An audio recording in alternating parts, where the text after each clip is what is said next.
Hello everyone, কেমন আছেন আপনারা সবাই? Welcome back.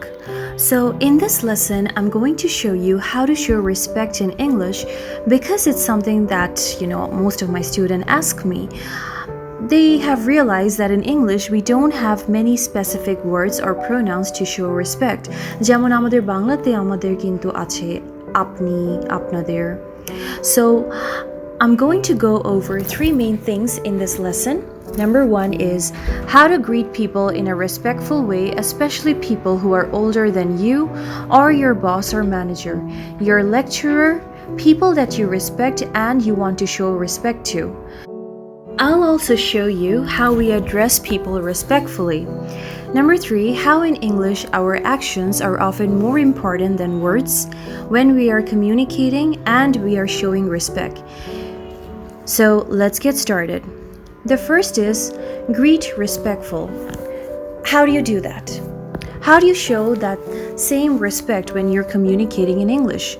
We don't have many pronouns that show respect in general everyday language, but you can show respect in other ways, and the most important way to show respect in English is by greeting someone properly. It's going to set the tone for the whole conversation, and most people choose to greet with a really informal hello, hi, hey. Casual and friendly way to say hello, right? Perfectly acceptable greeting, but if you deliberately want to show respect to someone, you can make your language a little more formal. You can say good morning, good afternoon, good evening. All of these expressions are really common. You know them, but just by choosing these greetings, you're instantly sounding more polite and showing more respect.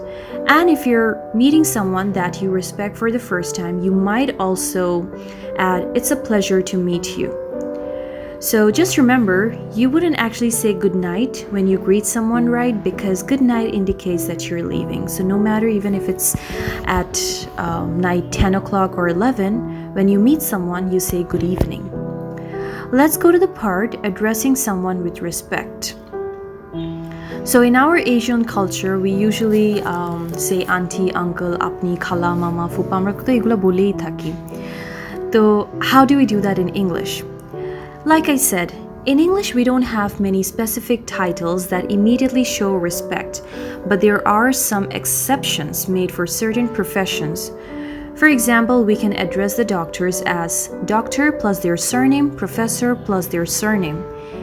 In a formal situation or, at school, we can use a title, Mr. Jacob or Miss Jacob. We have Mr.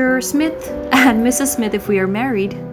Now, some teachers, especially teachers outside abroad, they prefer that you just call them by their name, But what I would like to suggest is they may just prefer you to call them by their first name, and if you're unsure about what to call them, you can politely ask them by saying, "How should I address you?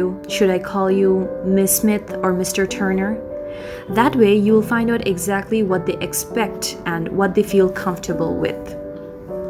So, to many English speakers, it would seem strange if you call your boss, like good morning boss, can I help you with that boss?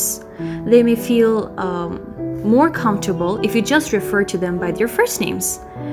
Now, the trick is when someone introduces themselves to you, you just need to listen to the name that they use. They're telling you how to address them.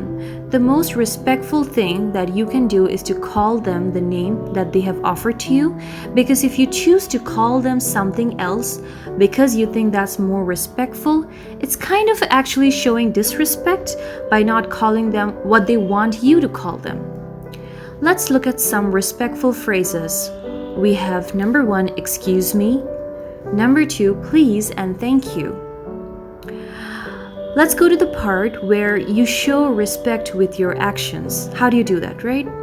Now, if you remember at the beginning of this lesson, I said that English speakers, the way that you show respect is also based on your actions, not just words.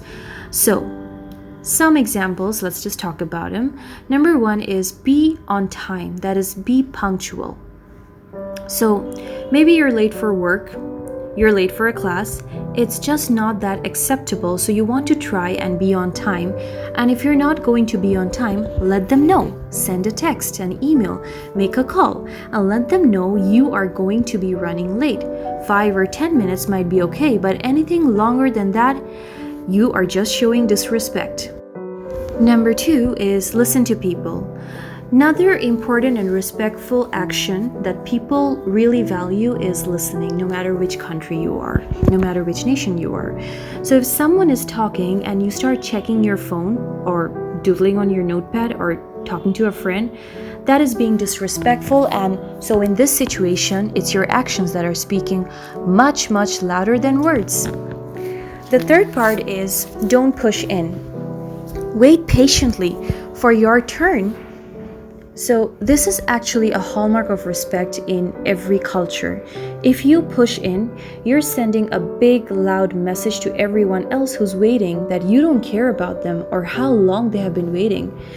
So it's seen as very polite and very respectful to offer your place to someone who needs it, but not to push in because you're older or because you need it.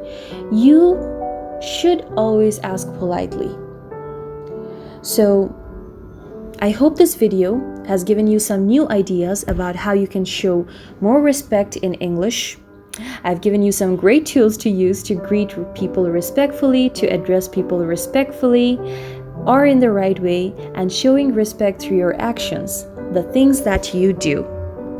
So I think it's fascinating that we all have different ways of showing respect in our different cultures through language or through our actions. But it is really important to understand and to learn how to show respect in different cultures, and of course, make sure we're not disrespectful. So, this is all for today. I hope you learned something. I will see you in the next video.